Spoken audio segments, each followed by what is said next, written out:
Be ready. 5 seconds. Start.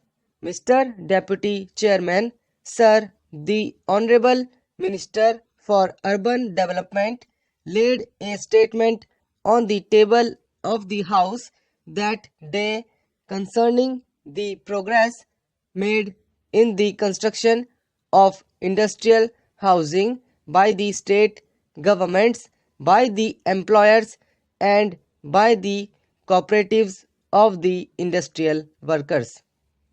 Even in the supplementaries that I put to the Honorable Minister that day, and also in the discussion that I am going to raise today, the points that I wish to make out and make out very sharply are that the Housing Ministers Conference held at Bengaluru in October 2007 was seized of the entire delay that is there in the construction of industrial houses. The conference was also seized of the fact that the question of cooperatives of the industrial workers coming into existence is also being hampered because certain legislative measures that government should take are not being taken by them. It was also brought to the notice of the government and to the notice of the Housing Ministers Conference at Bengaluru in October 2007 that the employers were not taking this matter seriously, and it was also suggested at that conference that even discussions have been taken to bring about certain legislations in the country to force the employers to come forward with the construction of houses.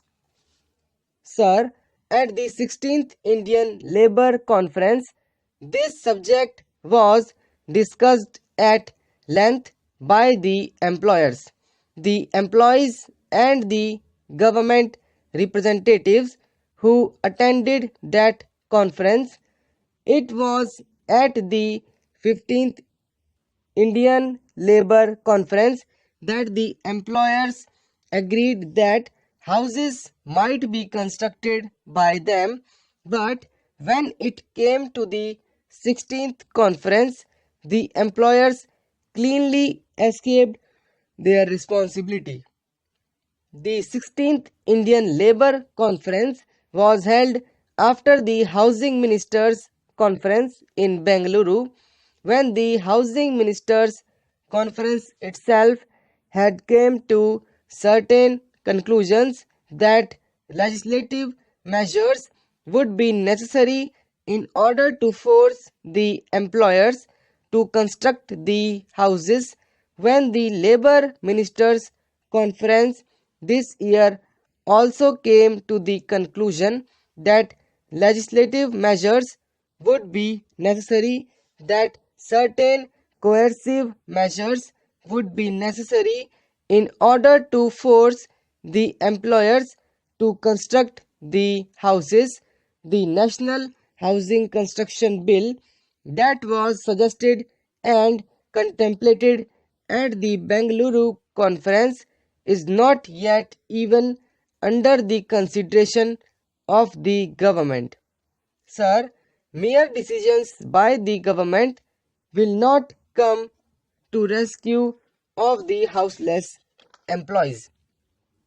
Mr. Deputy Chairman, as far as I could gather from the speech of the Honourable Member, his chief complaint is with regard to the not very satisfactory progress made by the industrial employer with regard to housing under the subsidized industrial housing scheme of the Government of India.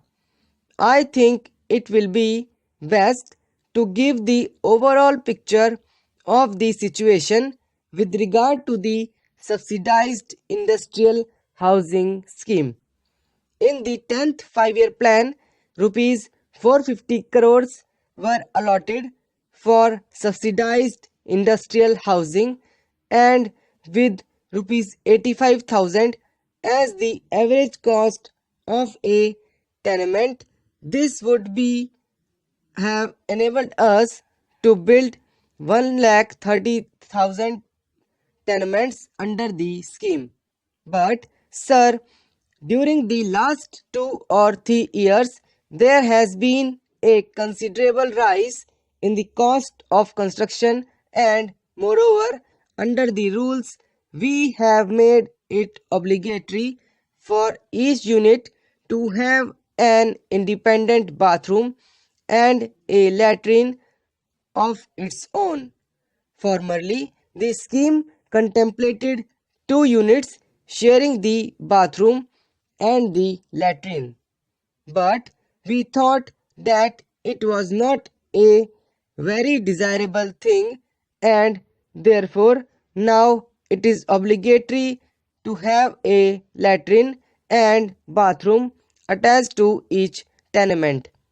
Because of the rise in the cost of construction and this additional expenditure of an individual bathroom and a latrine, the average ceiling has gone up to rupees 90,000.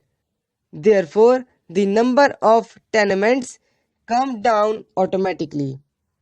In the last Indian Labour Conference, it has been recommended that government should not immediately take up the question of compulsion. Let us wait for some time. We have taken certain steps. We have increased the quantum of the loans. We have liberalized the mode of payment, and we have also made it possible for these people to acquire land from government for the tenements for industrial housing on a no loss no profit basis, and we are giving loans to the state governments to acquire land, develop the site so that the private industry could take advantage of this and get land. One of the principal difficulties which a sizable number of tenements has been lack of suitable land. Industrial development has taken place in our country in a very haphazard manner. In the industrial area of Kolkata, it is practically impossible to get lands within a reasonable price wherein the private employers could put up the tenements and structure. I have made it very clear that what is needed is the outlook and approach that should guide us in our plan.